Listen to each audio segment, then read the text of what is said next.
ফেসিবাদের বিরুদ্ধে আমি যত কথা বলেছি, বেটা দালাল বক্তা তোমার সংগঠনের সব মৌলবী মিলেও তত কথা বলতে পারে নাই বাংলাদেশে।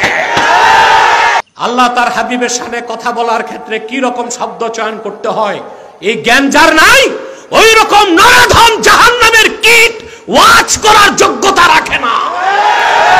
আর যারা ভুল করার পর ভুল স্বীকার করে না, তওবা করতে চায় না, তারা ইবলিসের উত্তরসূরি।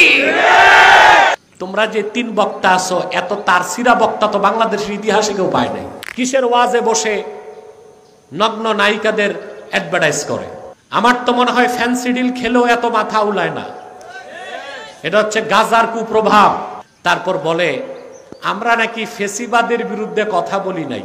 আমরা তো খোঁজ পাইলাম ফেসিবাদের নেতা কেউ ছিল তার দুলাভাই, কেউ ছিল তার আম্মা, কেউ ছিল তার খালা, তার 14 গোষ্ঠী ফেসিবাদের দোষর।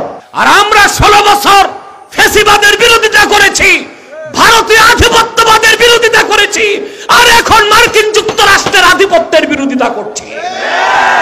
তোমরা এখন চুপ কেন? আমরা তো ভারতীয় আধিপত্যবাদের বিরুদ্ধে, ফেসিবাদের বিরুদ্ধে আমি যত কথা বলেছি, বেটা দালাল বক্তা তোমার সংগঠনের সব মৌলবী মিলেও তত কথা বলতে পারে নাই বাংলাদেশে।